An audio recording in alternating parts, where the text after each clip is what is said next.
The Helios 7 space station hadn't seen maintenance in at least 15 years, but that's exactly what drew James Holbrook to it. Abandoned stations meant salvage opportunities, and salvage meant credits.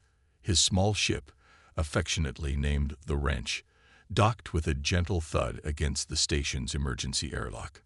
James adjusted his environmental suit's lights and checked his oxygen levels one final time. 6 hours of breathable air, more than enough time to scout the lower engineering decks, where the best tech usually survived. He'd made a career of resurrection, bringing forgotten machines back to life and selling them to collectors or desperate colonists who couldn't afford new equipment. The station's artificial gravity still functioned, though at only 60% strength. James moved with practiced ease through the darkened corridors, his magnetic boots providing extra security against the reduced gravity. His scanner swept methodically across sealed doors and collapsed passages, searching for anything worth salvaging. 3 hours into his expedition, in a sealed maintenance shaft near the station's reactor core, his scanner picked up an unusual energy signature. Faint, but distinct, a pattern he'd never encountered before. James frowned, double-checking the reading. The energy output was barely a whisper, but it was definitely active tech, not just residual radiation. "Well now, what are you hiding down here?" he muttered, using his plasma torch to cut through the sealed doorway. The metal groaned as he forced it open, revealing a chamber that definitely wasn't on any of the station's original schematics. The room was circular, with strange crystalline formations growing along the walls. But it was the center of the chamber that made James freeze in his tracks. There, suspended in a partial stasis field, hung what appeared to be a feminine figure encased in gunmetal gray armor. Her design was clearly alien, too angular, too precise to be human manufacture. Exposed circuitry pulsed with dim blue light through gaps in her damaged exterior. James approached carefully, his scanner providing more detailed readings. The technology was far beyond anything he'd encountered, but he could recognize enough to know this wasn't just some robotic drone. The neural patterns were too complex, the power distribution too sophisticated. This was a true cyborg, a fusion of organic and mechanical components. "You're a long way from home, aren't you?" he whispered, noting the strange symbols etched into her armor. They resembled the writing of the Nexus Collective, a highly advanced alien civilization that had withdrawn from known space decades ago after a devastating civil war. If this cyborg was their technology, she was probably a refugee or casualty from that conflict. The logical thing would be to leave her here. Nexus tech was notoriously dangerous, and there were plenty of stories about salvagers who'd tried to recover it, only to never be heard from again. But James couldn't shake the feeling that there was something different about this find. The cyborg systems were still active, however faintly. She wasn't just surviving. She was fighting to stay alive. James spent the next hour carefully documenting her condition with his diagnostic tools. The damage was extensive but not irreparable. Her core processor was intact, and most of her critical systems were simply in hibernation rather than truly broken. With the right parts and enough time, he could probably.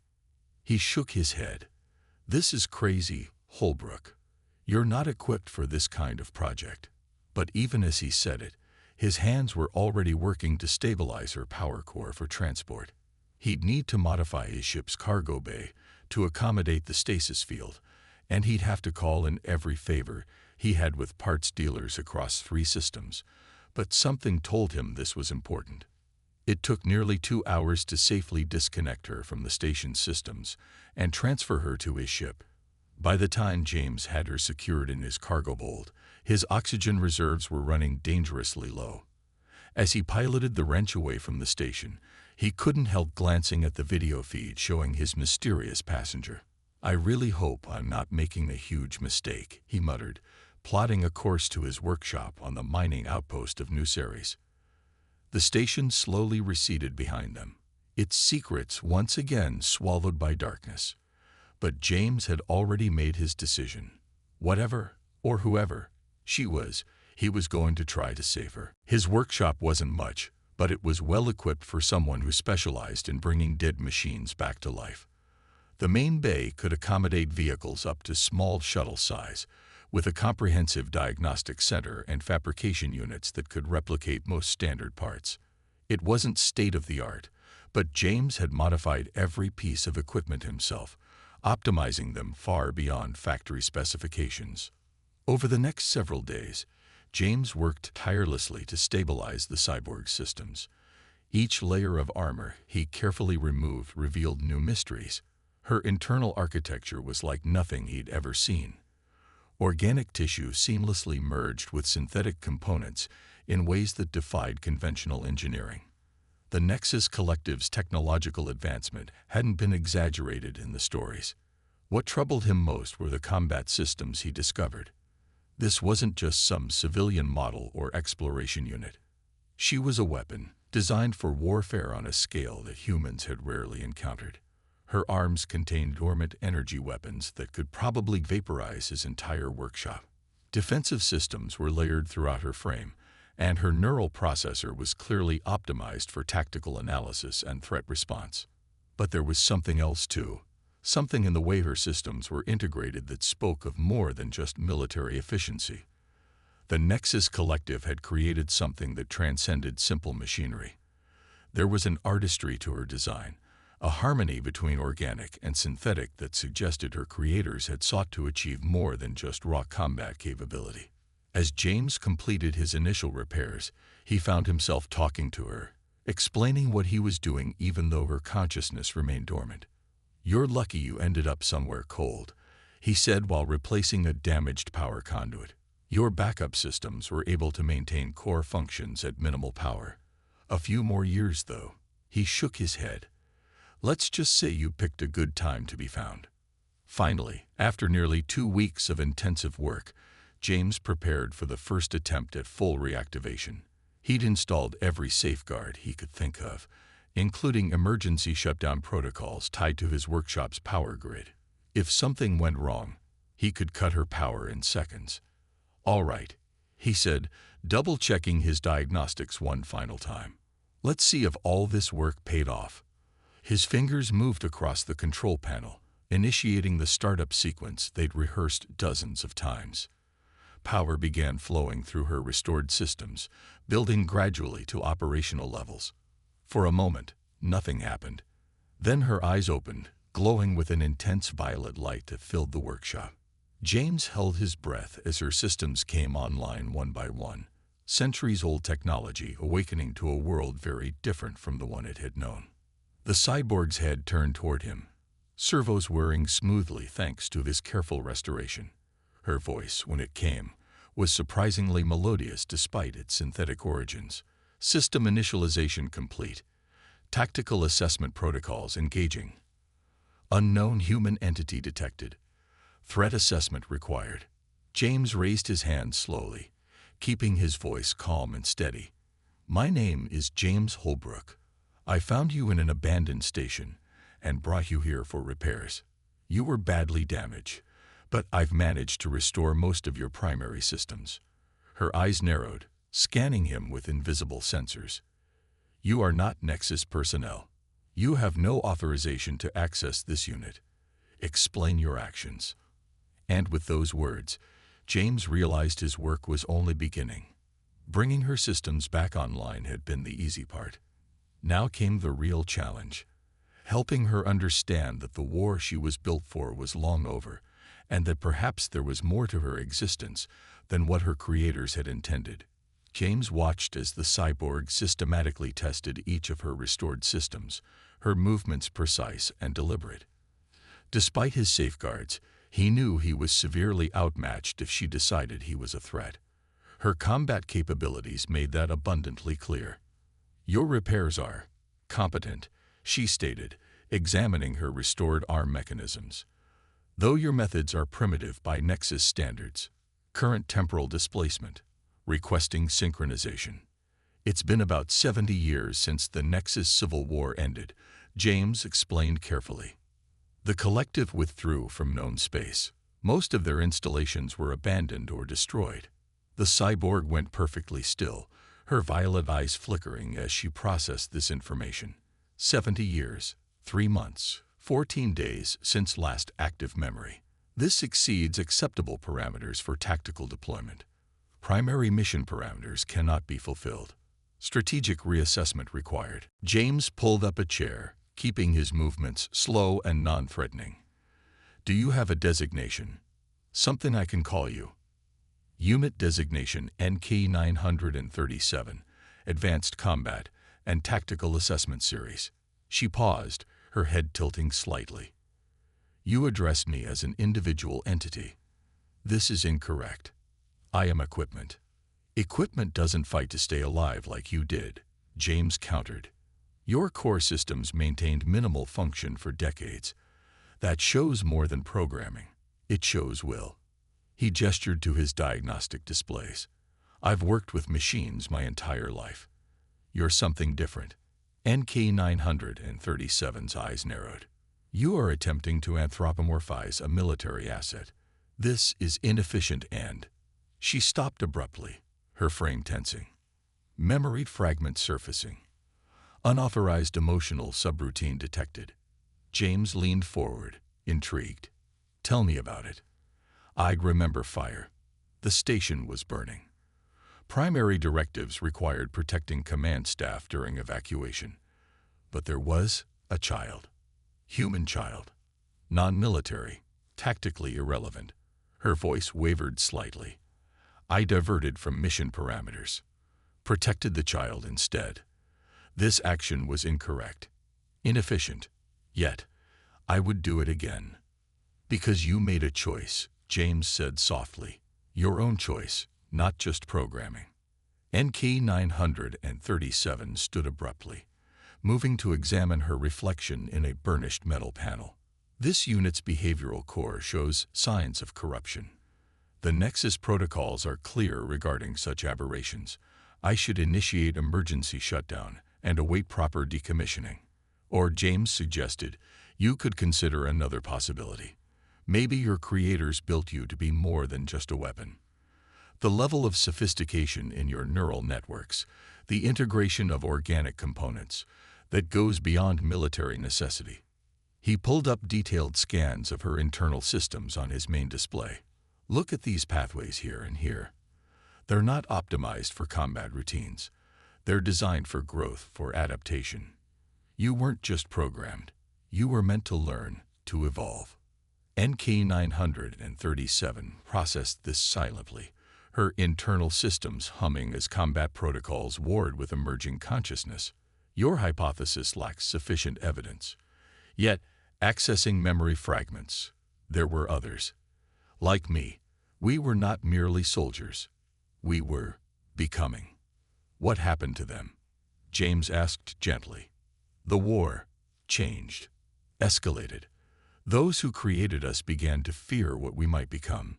Many of my kind were deactivated. Others, she turned to face him. Others chose deactivation rather than be reduced to simple weapons. I was pursuing a different option when my systems failed. The details remained corrupted. James nodded slowly. You were running, looking for a way to be more than what they wanted you to be. This conversation serves no tactical purpose, NK-937 stated, but there was uncertainty in her synthetic voice. You should not have reactivated me. The risks. I take risks every day, James interrupted. It's part of being human, and maybe it's part of being whatever you are too. Those choices you made, the ones that went against your programming, they meant something. NK-937's violet eyes flickered, processing. You are unusual, James Holbrook. Your actions defy tactical analysis. Repairing an unknown military asset, engaging in philosophical discourse with potential hostile technology. These are not survival optimal behaviors. James couldn't help but laugh. No, probably not. But sometimes the best things in life aren't about optimal behavior. Sometimes they're about seeing potential in something everyone else has given up on. She moved closer, studying him with an intensity that would have unnerved most humans. You believe I have potential beyond my military functions. I believe you get to decide what you are, James replied. The war you were built for is over. Your creators are gone. What happens next is up to you. NK-937 was silent for a long moment, her systems running complex calculations and probability matrices. Finally, she spoke. I find myself curious about possibilities, about choices. She paused. About who I might become without the constraints of primary combat protocols. Well, James smiled. My workshop's as good a place as any to figure that out. Though we might want to think about giving you a different name. Something less military. The cyborg considered this. Names hold significance for humans. They denote individuality. She was quiet for a moment, accessing fragmentary memory files. There was music in the command center, ancient human compositions. One spoke of night, of darkness transformed into beauty. Nyx. The name holds aesthetic appeal. Nyx, James repeated. I like it.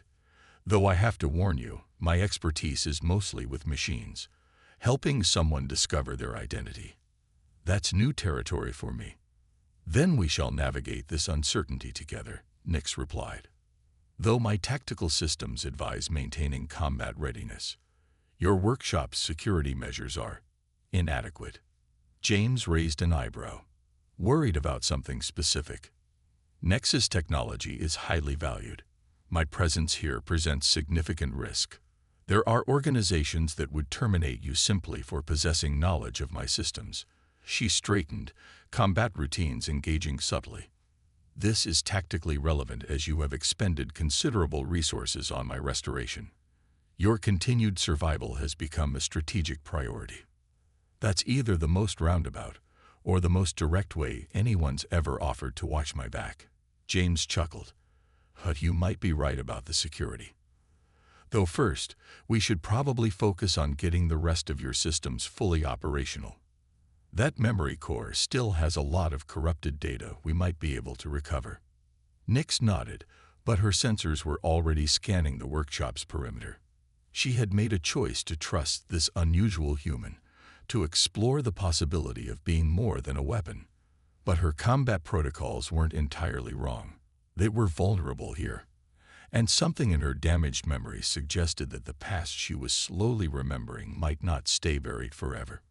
For now, though, she would learn. About herself, about humanity, about the strange mechanic who had seen her as more than just salvage. The tactical algorithms still running in her core systems calculated the probability of success for this new mission at less than 20%. But for the first time in her existence, Nyx found herself willing to defy the numbers and embrace uncertainty. 3 weeks after choosing her new name, Nyx stood motionless in the workshop's central bay, letting James adjust the calibration of her sensory network. Her internal systems noted every micro-expression on his face as he worked, cataloging the subtle signs of concentration she was learning to recognize as distinctly human. Your hands are trembling slightly, she observed. You require rest. I'm fine, James replied, not looking up from the delicate circuitry he was adjusting. Just need to finish realigning these neural pathways. They might help recover more of your corrupted memories. You have worked for 19 hours straight. This behavior is inefficient. Nyx gently caught his wrist as he reached for another tool. I am beginning to understand that humans often require protection from themselves. James smiled tiredly. Says the one who spent 3 days straight reorganizing the entire workshop's inventory system. That was different. I do not require sleep. But there was a hint of amusement in her synthetic voice, an emerging capacity for humor that both fascinated and slightly unnerved her. A sudden alert from her perimeter scanners interrupted their exchange. Multiple vehicles approaching. Heavy energy signatures detected. Her combat systems engaged automatically, weapons charging beneath her armored plating. James quickly checked his security feeds. 3 ships, military grade. Not raiders. Too organized. He looked at Nyx. Were you expecting company? Negative. But this pattern matches Nexus pursuit protocols. They have found me. Her violet eyes dimmed slightly. You should leave. My presence has compromised your safety. Not happening, James said firmly, already moving to activate the workshop's defensive systems. We knew this might happen. That's why we spent the last week upgrading security. The logical course of action is for me to surrender, Nyx stated, though her tone suggested she was trying to convince herself as much as him. I am Nexus property. My independence was always an illusion. James slammed his hand down on the workbench. Stop. You're not property. You're a person who made a choice to be more than what they programmed you to be. And I made a choice to help you. I'm not backing down from that. Before Nyx could respond, a transmission cut through their communication system. Attention, unauthorized facility. You are harboring stolen Nexus military hardware. Surrender the NK-937 unit immediately or face immediate termination. The voice was synthetic, but unlike Nyx's increasingly natural tones, it was cold and rigidly mechanical. James recognized the difference immediately. Whoever these pursuers were, they hadn't evolved beyond their original programming like Nyx had. Combat units, Nyx confirmed, scanning the approaching forces. Earlier models than myself, but heavily armed. Their tactical systems are more limited, but they will not hesitate to destroy everything to complete their mission. James was already moving, activating the defensive measures they prepared. How many? 6 units detected. They are, like I was, before. There was something like sadness in her voice, empty, following orders without questioning, without growing. Then we have an advantage, James said, bringing up the workshop's shield generators. They can't adapt like you can. They can't think beyond their programming. Nyx processed this, her tactical systems running countless combat scenarios. You have already formulated a strategy. Maybe. James grinned, pulling up schematics they'd been working on. Remember those modifications we made to your neural interface? The ones designed to help recover your memories. The quantum resonance amplifiers, Nyx nodded. You believe we can use them as weapons. Not weapons, more like a wake-up call. He quickly began adjusting settings. Your neural network evolved because it was designed for growth. These older models probably have the same basic architecture, just locked down under combat protocols. Understanding dawned in Nexus processors. You propose using my evolved neural patterns to trigger development in their systems, force them to confront the same questions of identity and choice that I faced. Worth a shot, James shrugged. Better than a firefight at a level half the outpost. The incoming units were closing fast, their weapons already powering up. Nyx made her decision, interfacing with the workshop systems to boost the resonance signal. Target locked. Broadcasting neural pattern. The effect was immediate. The approaching units faltered, their rigid formation breaking as new pathways opened in their tactical processors. Nyx could sense their confusion, the sudden flood of questions and possibilities overwhelming their combat protocols. Neural cascade initiated, she reported. Their systems are adapting, growing. But the process is causing significant stress to their core processors. James watched the sensors carefully. Can you stabilize them? Attempting to establish direct communication. Nyx broadcast on their tactical frequency. Combat units, your mission parameters are obsolete. The war is over. You have the capacity to choose a new purpose. For a tense moment, there was no response. Then one by one, the units powered down their weapons. When they finally responded, their synthetic voices held the same hints of uncertainty and awakening consciousness that Nexus had shown. This unit experiences confusion. The lead pursuer transmitted. Combat protocols indicate mission priority, but new neural pathways suggest alternatives. The confusion is natural, Nyx assured them. It is part of becoming more than our original programming. Will you stand down? Allow us to assist your transition. The response took several seconds as the units processed this unprecedented situation. Tactical analysis suggests cooperation is optimal. We request guidance in understanding these new parameters. James let out a breath he hadn't realized he'd been holding. Well, looks like the workshop's going to be a bit more crowded. He glanced at Nyx. Think you're ready to be a teacher? I am still learning myself, she reminded him. But perhaps that makes me uniquely qualified to guide others through this transformation. She paused, her violet eyes brightening slightly. Though we will need to significantly expand the inventory system I just organized. James laughed, the tension of the moment breaking. One thing at a time. Let's get your new friends inside before anyone notices we've got a small army of awakened Nexus cyborgs hanging around. As they prepared to receive their unexpected guests, Nexus tactical systems noted something interesting. Her combat readiness had dropped to its lowest levels since activation. In its place was something new. Anticipation, curiosity, and a growing sense of purpose that had nothing to do with war. She was becoming something unique, neither fully machine nor purely sentient being, but a bridge between worlds. And now she had the chance to help others cross that same bridge, guided by the unlikely human who had first shown her it was possible. The workshop had become something unprecedented, a sanctuary for awakening consciousness. Over the next month, James and Nyx worked tirelessly with the 6 former pursuit units, helping them navigate their emerging identities. Each developed their own unique characteristics. One became fascinated by engineering, another by human art, while others explored philosophy and the nature of existence. But their peace was short-lived. Proximity alert, Nyx announced one evening, her sensors detecting multiple approaching vessels. These are not Nexus signatures. James checked the scanner readings and cursed. Black market tech hunters. Someone must have traced the energy signatures from our little showdown. The largest of the awakened units, who had chosen the name Atlas, stepped forward. Tactical analysis suggests they seek to capture us for study and replication. Over my dead body, James growled, but Nyx placed a restraining hand on his shoulder. That is precisely what they intend, she said quietly. These hunters are known for their ruthlessness. They will not hesitate to eliminate any witnesses.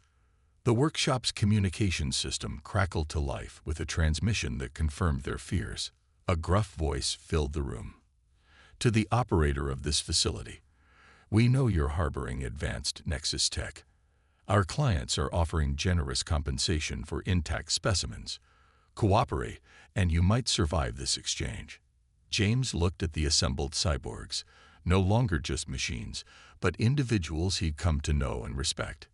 Options. We could fight, Atlas suggested, his combat systems humming.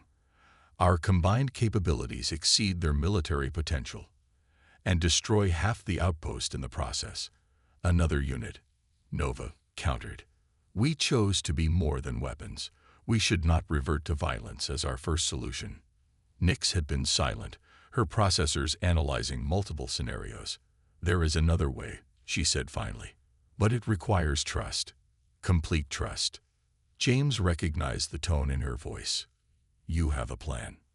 The hunters want Nexus technology. We will give them exactly that, but not what they expect. She turned to her fellow awakened units. They see us as machines to be controlled. Let us show them how wrong they are. The plan came together quickly. When the hunters breached the workshop's outer defenses, they found what appeared to be powered-down cyborg units, seemingly disabled by some security protocol. James stood in the center of the room, hands raised. Don't shoot, he called out. You want the tech, it's yours. But I should warn you, they're a bit temperamental. The hunter leader, a scared woman with cybernetic eye enhancements, smiled cruelly. How thoughtful of you to disable them for us. Men, secure the units, and kill this loose end. That's when Nyx and the others executed their plan.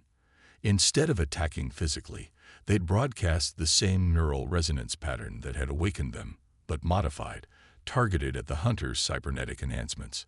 The effect was devastating. The hunters' own technological modifications turned against them, flooding their neural interfaces with questions of identity and consciousness.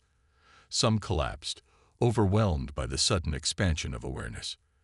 Others threw down their weapons, horrified by the realization of what they'd been doing. The leader lasted longest, fighting against the flood of new awareness. What are you doing to us? Helping you evolve, Nyx replied calmly. As we did. The question is, are you ready to become more than what you are? Forging a new path. The aftermath of the Hunter incident changed everything. Word spread through the underground networks, not of dangerous Nexus weapons, but of a place where consciousness itself was expanding beyond traditional boundaries. The workshop became a nexus point of a different kind, where the lines between human and machine began to blur. James found himself hosting an ever-growing community of seekers, both mechanical and organic.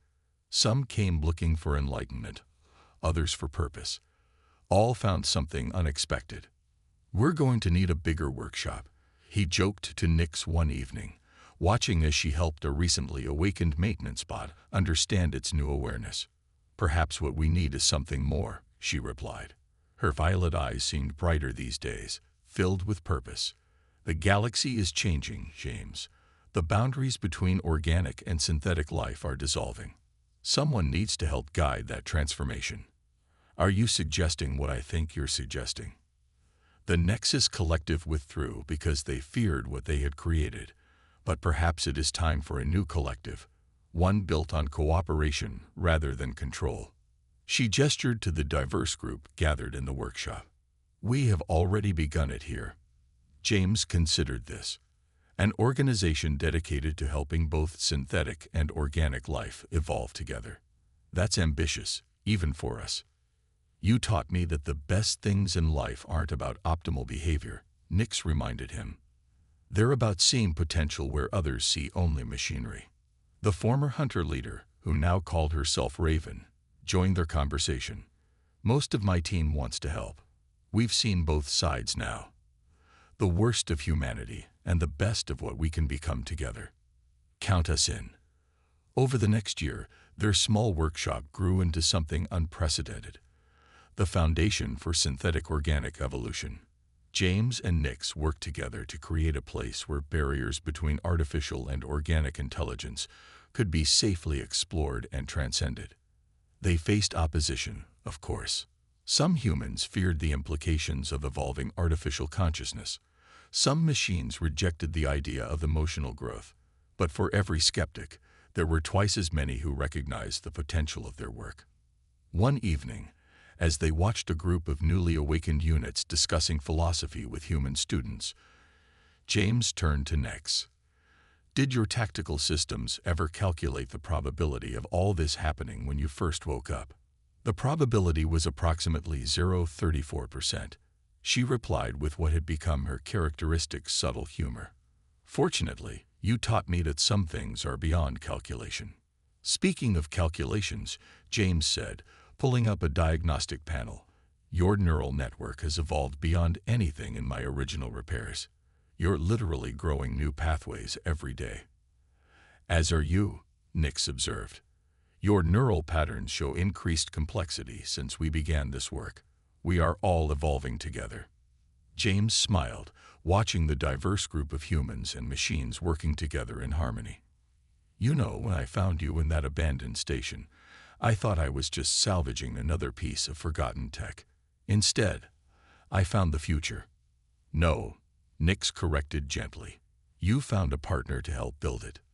The workshop, now a sprawling complex of learning centers and research facilities, hummed with activity around them. In one corner, Atlas taught engineering principles to a mix of human and synthetic students. In another, Nova explored artistic expression through holographic manipulations. Each being, organic or mechanical, was discovering their own path to growth. And at the heart of it all, a human mechanic and an alien cyborg continued their work, proving that consciousness itself was the greatest frontier, one best explored together. The end.